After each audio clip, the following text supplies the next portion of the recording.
Hola amigos, de nuevo, otra vez un capítulo en nuestro canal Ecos de Valentía, donde este programa enlace entre el deber y el prejuicio. Hoy tenemos una invitada muy bonita, muy agradable, una compañera de las fuerzas militares, de la Fuerza Aérea, exactamente, Fuerza Aeroespacial hoy en día. Creo que sí, yo no sé si ya volvió otra vez a llamarse Fuerza Aérea, creo que otra vez es Fuerza Aérea. Bueno, Rosa Cristina Villarraga, psicóloga, madre, esposa y una excelente oficial. Pero yo no voy a ser quien la voy a presentar. Rosita, por favor, preséntate. Bueno, gracias Jimena. Primero que todo, gracias por invitarme a esta entrevista tan especial que hace que recuerde una parte de mi vida muy importante. Creo que es casi mi vida entera.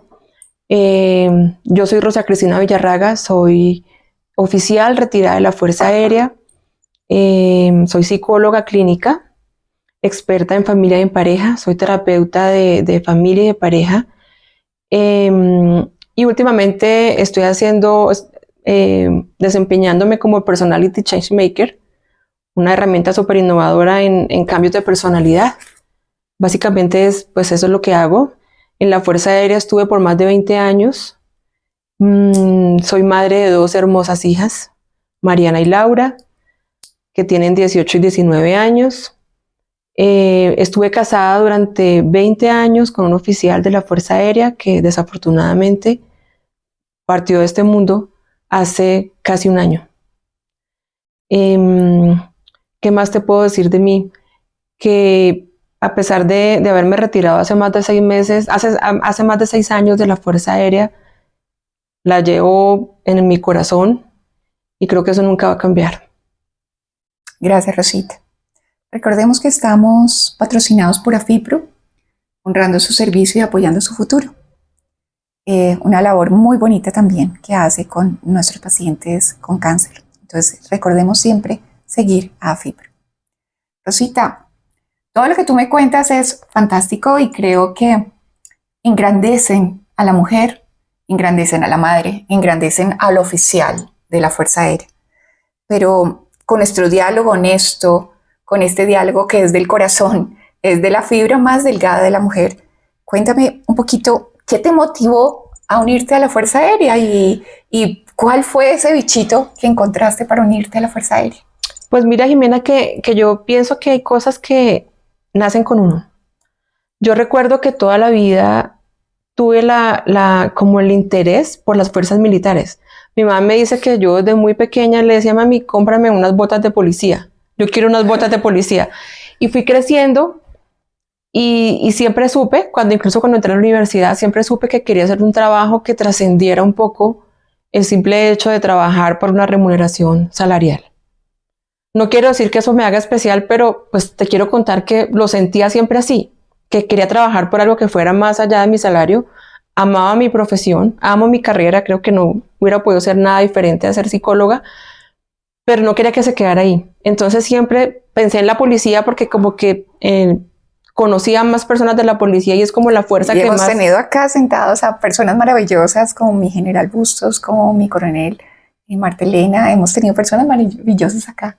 Exacto, y es una fuerza que como que los ciudadanos conocen más. Entonces sí, yo como niña veía a la policía, pero después, pues como tú sabes, en Cali está la Escuela Militar de Aviación. Sí, ¿tú eres caleña? Yo soy caleña. Ok. Entonces, de la universidad me propusieron hacer las prácticas allá. ¿Terminaste psicología? Terminé psicología. ¿Trabajaste o seguiste? Ya te voy a contar. Entonces, no, estaba en 9º semestre y me ofrecieron hacer las prácticas en la Fuerza Aérea, en la escuela, que en psicología se hacen en 9º y 10º.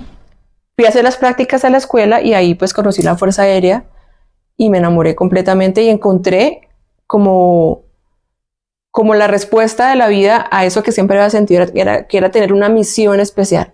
Entonces ahí encontré muchos ejemplos, vi mujeres militares que fueron inspiradoras para mí y ahí tomé la decisión. Trabajé como psicóloga, siendo todavía civil, un tiempo en la escuela, mientras lo pensaba y me decían: sí, no, eso es muy duro, ¿cómo se va a ir para allá? Bueno, pues pasaron como 2 años y ya después ya dije: no, o sea, definitivamente esto es. y tomé la decisión y me incorporé al curso 18 de oficiales del cuerpo Curso administrativo. 18. Ay, Dios mío, qué recuerdos tan lindos. Y bueno, y cuéntame algún momento significativo de ese choque de cuando eras civil y en el momento que te incorporas, ese día que te ponen las botas, ¿cómo fue? Fue durísimo, porque aparte de todo, me cortaron el cabello. O sea, yo tenía el cabello larguísimo, me lo cortaron porque en esa época como un hombre. Sí. Y yo creo que ese corte de cabello, yo no es que esté de acuerdo o en desacuerdo con eso, no sé si será bueno o malo, pero sí, bueno, siento que está de moda. Sí, pero siento que el cambio viene desde ahí. Es decir, como que te cortan el pelo y como que el cassette te cambia totalmente. Fue un choque grande porque los cadetes que habían sido pacientes míos en la escuela fueron mis cadetes. Ay, no. Entonces para ellos también fue súper difícil. Claro. No sabían cómo tratarme porque muchos habían ido a mi consulta. Y ya después verme ahí con las botas, toda recluta, con el pelo cortico, totalmente torpe, porque creo que de mis cosas más difíciles con militar fue la parte física. Siempre fui como que sentía que me faltaba un poquito toda la vida hasta que me retiré. Entonces, eso fue bien, no fue difícil, pero fue raro. Cambiar el rol de ser la psicóloga a después hacer una cadete. Entonces ahí hubo un choque. Además que yo vivía en Cali, yo me asomaba por la ventana de mi aula y veía la carrera octava, que es donde queda la base, y yo decía, o sea, 10 pasos allá y estoy en la civil. ¿Yo qué hago acá? Además, para que nos entiendan todas las personas que nos están mirando, existen esas jerarquías. Y las jerarquías, desde que ingresamos a las escuelas de formación, hay unos tiempos de estudio y esos también tienen un nivel jerárquico. El estudiante, el alférez, el cadete, que está en primero, segundo, tercer año, y obviamente cuando uno es recluta, siempre va a ser el de menor, el de menor jerarquía y rango. Correcto. Cuéntame alguna anécdota que te haya marcado definitivamente desde el día cero. No, un día que o sea, cuando estuve en la escuela, mira, la que jamás se me olvidará, y si algún día este video lo ve mi brigadier mayor de esa época. Ojalá. Estaba de cadete de servicio en el casino. Cadete de casino se llamaba eso. El casino de cadetes queda en todo el frente de la plaza de armas donde se hacía la relación general. Entonces, el cadete de servicio pone las banderas en la madrugada para que amanezcan para la relación general el viernes. Yo amanecí el viernes de servicio, me tocó poner las banderas y las puse al revés. Ay, no. O sea, las puse, no las puse en el orden, no las puse en el orden de... Pasó la relación y yo dije, no se dieron cuenta. O sea, todo pasó la relación, izada de bandera y todo eso, y no se dieron cuenta cuando al final alguien, no sé quién, se dio cuenta que estaban al revés. Ay, no. ¿Y te acusaron? Claro, no, llegaron. ¿Quién puso las banderas? Bueno, eso nunca se me olvidará. Bueno, Rosita, y de pronto momentos en el que te hayas sentido quebrada dentro de tu rol como militar, como oficial en la Fuerza Aérea, y que tú hayas dicho, aquí tuve un choque de pronto con una entidad que es absolutamente patriarcal. A veces nos sentimos un poco diferenciadas. Yo no diría minimizadas, diría diferenciadas. ¿Alguna vez lo viviste? Sí. Bueno, en la escuela pues fue un tiempo muy difícil, pero pues es formación y eso pasa, y además estaba soltera, estaba muy joven y bueno. Pero la parte difícil, creo que las cosas han cambiado mucho afortunadamente, pero cuando yo estaba en mi época en la que me casé y empecé la maternidad, de pronto era muy nueva, entre comillas, muy nueva la mujer en la fuerza todavía. Fue muy difícil ser mamá y estar en licencia de maternidad y después tener que pedir tiempo para la hora de lactancia, por ejemplo. Eso fue como si hubiera cometido, quién sabe, el peor pecado de la vida. Fue muy difícil que algunas personas entendieran que pues es algo normal, ¿sí? Que de hecho está legislado el que tú tengas o tu hijo tenga derecho a una hora de lactancia. En eso tuve dificultades. No fue con la institución en general, porque la institución, creo, pues, digamos que puedo dar fe que es una institución supremamente normativa y cumplidora de la norma y del deber, pero tú sabes que no faltan las personas que no pueden entender o que se les dificulta aceptar que haya mujeres y que aparte de todo tengan que cumplir doble rol. Entonces, la lactancia en mis 2 embarazos, que aparte de todo fueron muy seguidos, fue complicado. Ahí tuve un momento de tomar una decisión y decir, ¿me quedo o me voy? Porque sentía que no iba a poder con las dos cosas. Eso es algo importante que tú me dices porque las mujeres en la fuerza pública, llámese policía, fuerzas militares, siempre estamos pensando en nuestros hijos, siempre estamos pensando en nuestra familia, siempre estamos pensando en nuestro futuro. Hay una gran diferencia, ¿no? Y a veces anteponemos nuestra vida familiar, personal, nuestra parte íntima como mujer, más que nuestra vida laboral. Uh-huh. ¿Cómo piensas que fue eso? Pues mira, es bien complicado por épocas. Sobre todo cuando uno está en la etapa de crianza, cuando los hijos de uno están entre los 0 y los 12 años más o menos. Sí, es bien, yo que tengo 3 chicas. Imagínate, tú lo sabes mejor que yo. Se genera un conflicto interno porque a veces pareciera que cuando estás en la casa quieres solucionar todo lo que te quedó pendiente en la oficina o en tu área laboral. Sí. Y cuando estás en la oficina estás pensando lo que dejaste en la casa. Sí, claro. Entonces, digamos que ahí hubo un choque bien grande y lo que te digo, me confronté y dije, ¿Qué grado tenías? Era capitán. Uh-huh. Era capitán. Y pensé en pedir la baja porque mi hija menor se enfermó gravemente. Uh-huh. ¿En Cali? ¿Dónde estábamos en la PI, en el Meta. Uh-huh. Tuvo un tumor maligno en un ovario y tenía 18 meses. Caramba. Y yo no me daba cuenta de nada porque yo estaba trabajando todo el tiempo. Tenía otra chiquitas que se llevan 14 meses. Entonces tenía una nana que fue una bendición en mi vida y ella era la que se da cuenta de todo lo de la niña. ¿Y cómo te diste cuenta? ¿Cómo pasó eso? Fueron síntomas súper aislados, pero que uno como mamá su corazón le dice, le dice algo pasa porque yo tenía otra que estaba sana. Entonces yo decía, esta bebé no está normal. Síntomas en la piel, fiebres altísimas. Ya en sanidad me veían llegar y pensaban que yo estaba inventando porque es que era todas las semanas con fiebre y no le encontraban nada. Al final, por la intuición al pie del cañón. Claro, yo decía, algo le pasa, por favor, algo le pasa. Finalmente le detectaron un tumor en un ovario. Qué difícil. Un tumor maligno. Y yo dije, no, yo me tengo que retirar. O sea, yo tengo que dedicarme a mi hija. Pero encontré un oficial, un general, que era el director el comandante de la base y me dijo, Rosita, siéntese ahí. ¿Qué necesita? ¿Cuál es su dificultad? ¿Por qué se quiere retirar? Y le expuse y me dijo, no, señora. Me dijo, no. ¿Cuánto tiempo tiene de servicio? Y yo, no, ya como la mitad de la carrera, como 10 años. Me dijo, no vaya a cometer ese error. Está en la mitad de la carrera. ¿A usted le gusta esto? ¿Quiere su fuerza aérea? Le dije, claro. Me dijo, no. Tú podrías decirme que esa persona que te orientó, porque siempre necesitamos mentores, siempre necesitamos un apoyo, porque a veces creen que la mujer en la fuerza militar podemos todo, con los hijos, uh-huh, con el trabajo, con las actividades diarias, porque no es solo servir como profesionales, también tenemos que servir como oficiales en servicio y un sinfín de cosas. ¿Tú crees que esta persona fue un mentor o fue alguien que también te ayudó, digamos, a encontrar esa solución en ese momento, un apoyo? Sí, pues yo no te podría decir si es un mentor, porque fue un contacto como muy específico de una reunión en su oficina, pero sí fue una persona con la capacidad de... ¿Todavía está activo? No, ya se retiró hace mucho tiempo. Ok. Fue una persona con la capacidad y era un hombre que yo digo, pucha, o sea, pudo ponerse en los zapatos de una mujer. O sea, un hombre que pudo entender a una mujer. Oye, eso está muy bonito, que tú recuerdes que todos debemos ponernos en los zapatos de todos porque todos estamos en las mismas condiciones. Claro. Pero una mujer militar en una condición tan difícil como tú estabas, que un hombre se ponga... Y era un general, o sea, él hubiera podido no importarle. Él hubiera podido no importarle y decir, me quito un problema porque esta señora tiene la vida complicada. No, él me dijo, no, ¿qué necesitas? La niña va a crecer. Me acuerdo, nunca se me olvidan las palabras de él. Me dijo, sus hijas van a crecer. Y cuando ellas estén en el bachillerato, usted va a estar sentada cruzada de brazos. Y no dio lo que tenía para dar todavía a este país, a la fuerza y para usted misma. Entonces no cometa ese error. Más bien, yo como su comandante me comprometo a apoyarla en lo que necesite.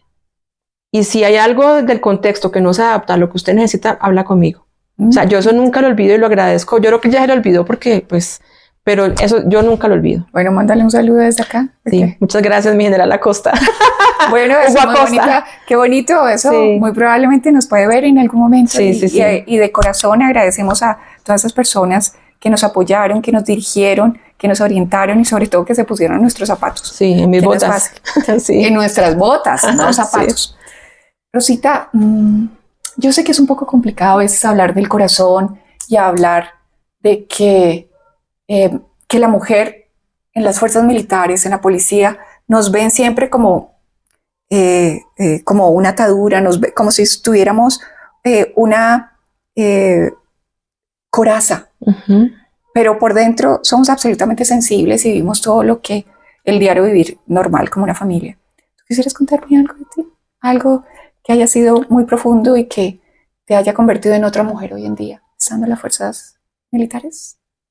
Bueno, pues si me preguntas por mi familia en particular, por mi historia, pues mi familia es el tesoro más grande que me ha dado la vida y la fuerza, porque la Fuerza Aérea me ha dado tanto, me dio tanto que hasta me dio a mi esposo, el amor de mi vida. Y con él pude compartir 20 años de matrimonio, fue un matrimonio hermoso, que si yo te cuento o a cualquier persona las cosas que vivimos, de pronto parecería como un sueño, como una historia irreal. Fue una historia muy linda, que tal vez fue linda porque sabíamos que se iba a acabar muy pronto. Y fueron 20 años y se acabó, o sea, se acabó en este plano terrenal. ¿En qué momento empezaron a encontrar o a ser conscientes de que las cosas iban a cambiar?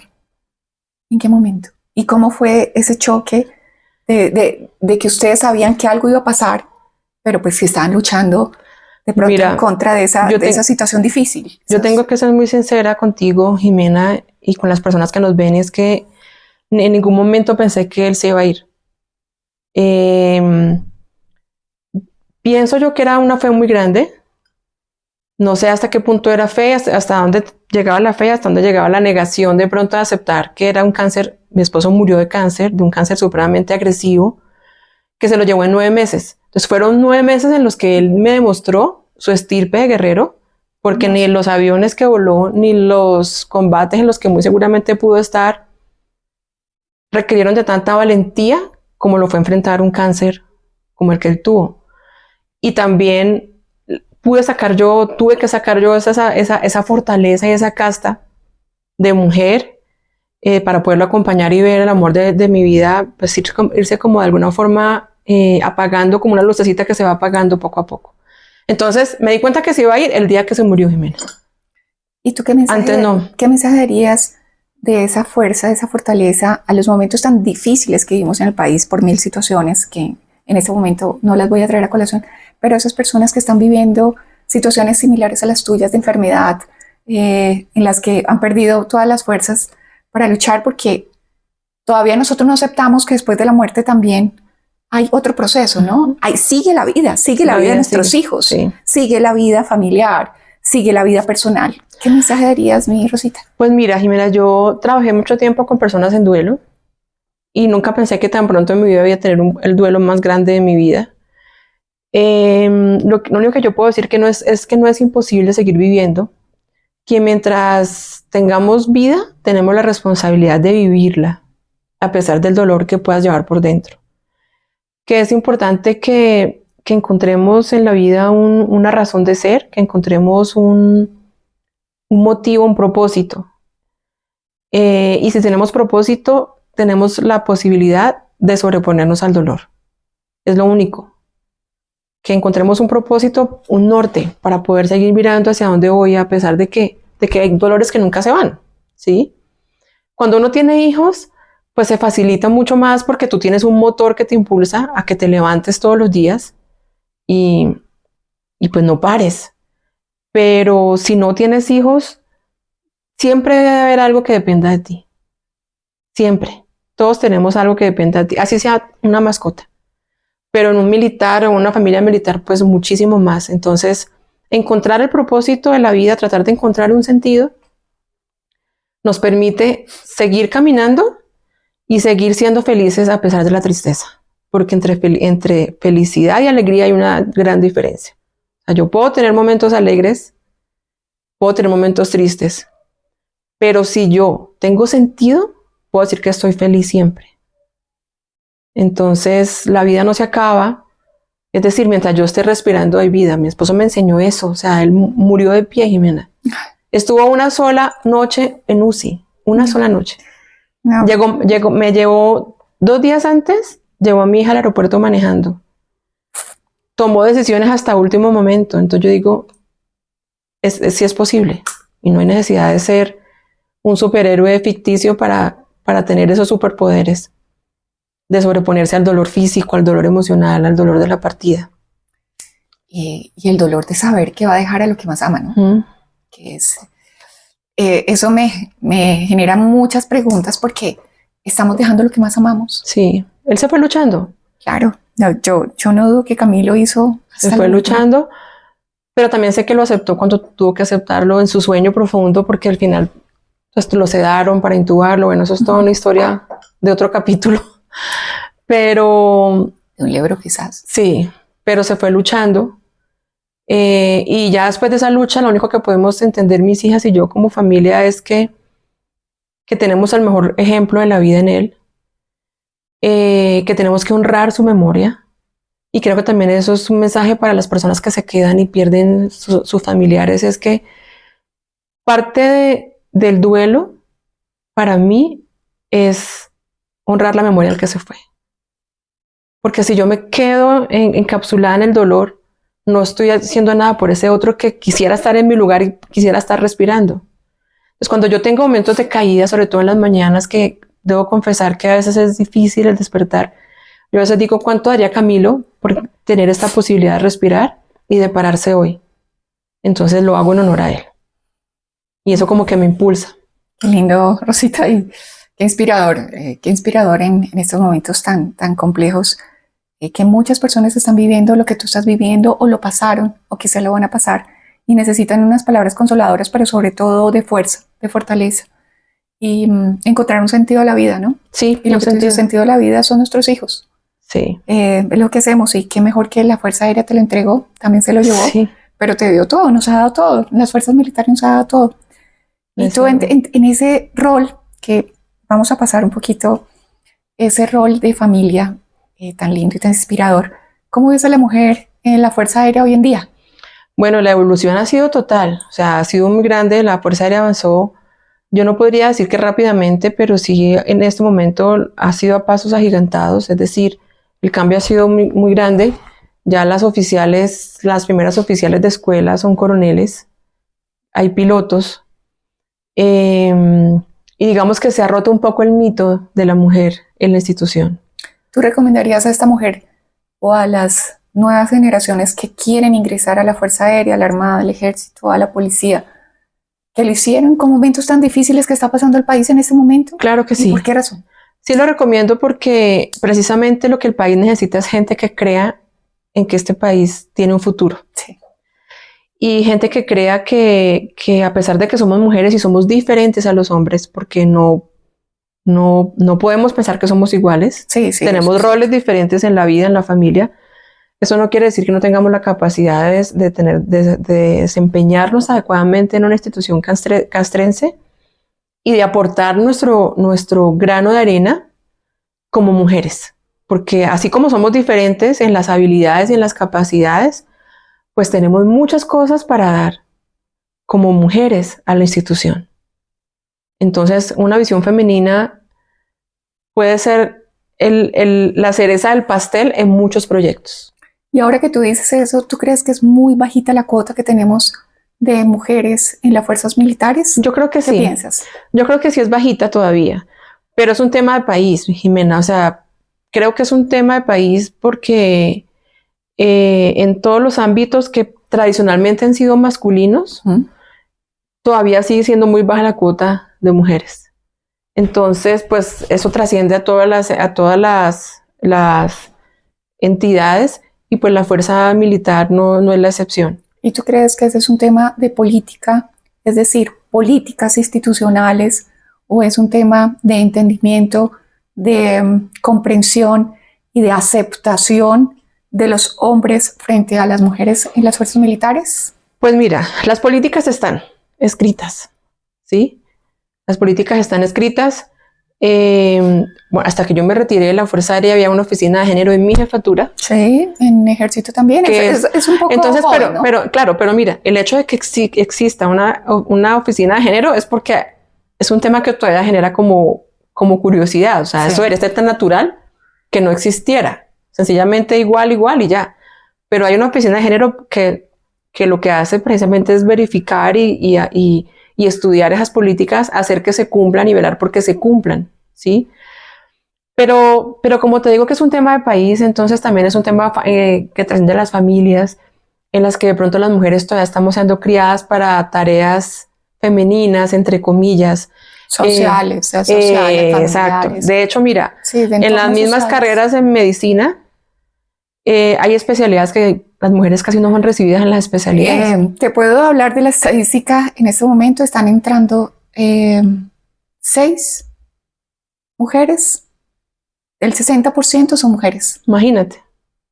El 60% son mujeres en medicina. En este momento están ingresando a las diferentes carreras de la salud. Por estadística te lo puedo decir.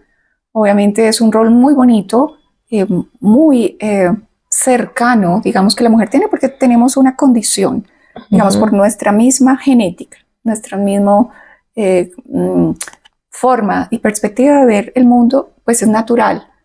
Pero nosotros podemos estar en cualquier rol. Claro, claro que sí. Desde el rol de la ingeniería mecatrónica súper específica, más sensible en cualquier, hasta la mecánica y en este caso en las fuerzas militares. Correcto, sí. Pero todavía falta, nos falta todavía camino. Nos falta todavía camino por recorrer para que estemos, pues que sea algo tan natural que no haya ni siquiera que hablar de proporciones, Sí, sino que sencillamente como sea, ¿sí? Y esa transición de ser militar a la vida civil, ¿cómo es? ¿Cómo la sentiste? No, es un choque casi que igual al que sientes cuando entras a la fuerza.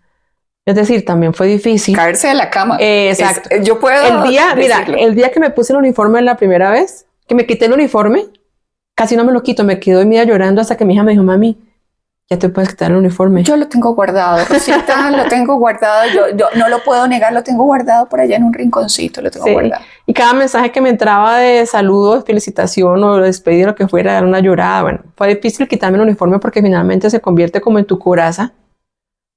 Porque pues claro, detrás de ahí hay una mujer, te pones ese uniforme que te da como una especie de coraza y volvértelo a quitar y volver a ser la misma que siempre fuiste, pero ya sin el uniforme es sí, o sea, somos lo mismo, simplemente que creemos que somos diferentes. Exacto. Pero somos iguales, seguimos siendo iguales. Iguales. Ahora, ya empezar a poder dormir un poquito más tarde. Sí, disfrutarse los hijos.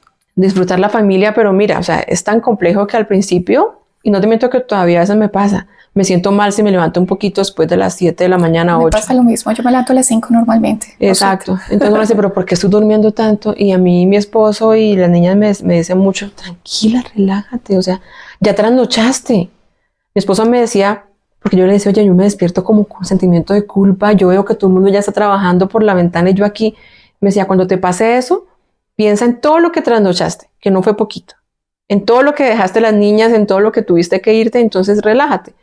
Pero sí es un cambio que requiere un proceso. Ya ahorita estoy más tranquila y me gozo mi familia y, por ejemplo, en la enfermedad de mi esposo, el hecho de estar retirada fue algo que me sirvió porque pude estar con él totalmente disponible todo el tiempo. Para ti, ¿qué significa la paz en este momento? ¿Y qué piensas? Porque pues somos madres y queremos dejarle un mejor país a nuestros hijos. ¿Cómo ves las cosas en ese momento desde la óptica de esa mujer militar? Pues mira, para mí la paz significa, bueno, muchísimo. Primero, justicia. O sea, que haya un país en paz es un país en el que tiene que haber justicia, en el que cada quien tenga lo que merece tener, que cada quien tenga un proyecto de vida y que trabaje por lo que quiere tener. ¿Sí? Pero principalmente justicia. Justicia. Empatía, que tú puedas entender que el otro piensa diferente.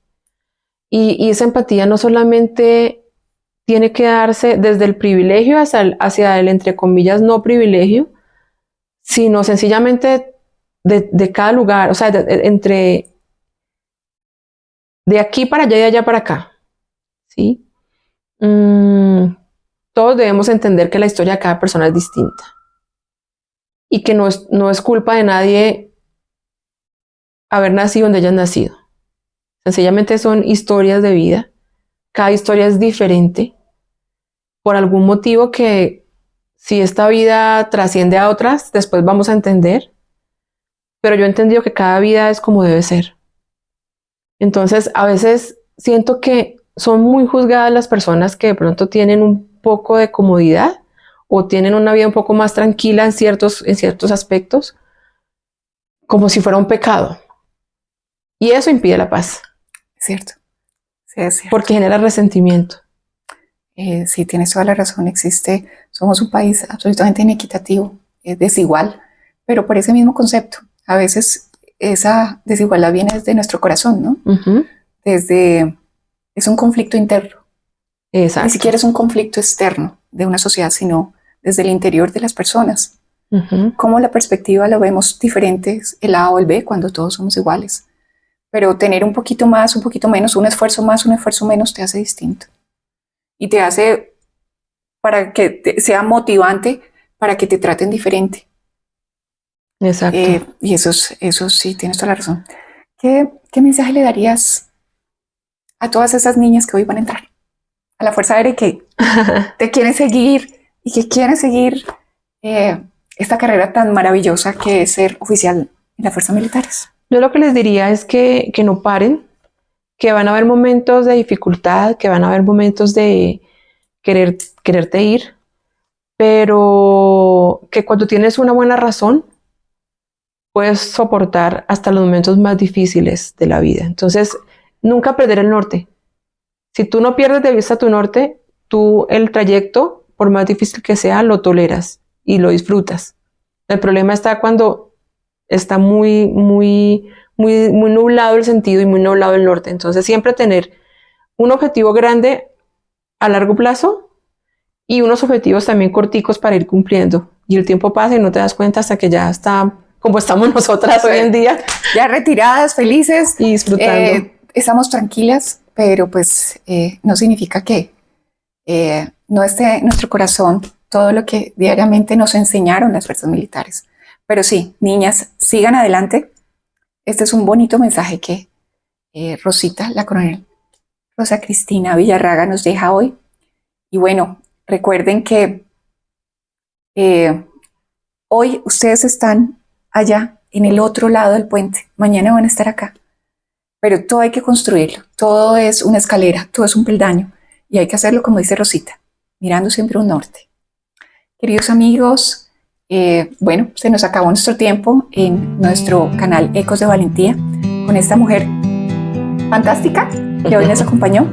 Recordemos que AFIPRO honra su servicio, apoya su futuro. Síganos por las redes sociales y para un nuevo capítulo. Muchísimas gracias. Gracias. Muchísimas gracias. No, gracias a ti. Gracias a ti por invitarme a recordar una época tan hermosa de mi vida. Muchas gracias.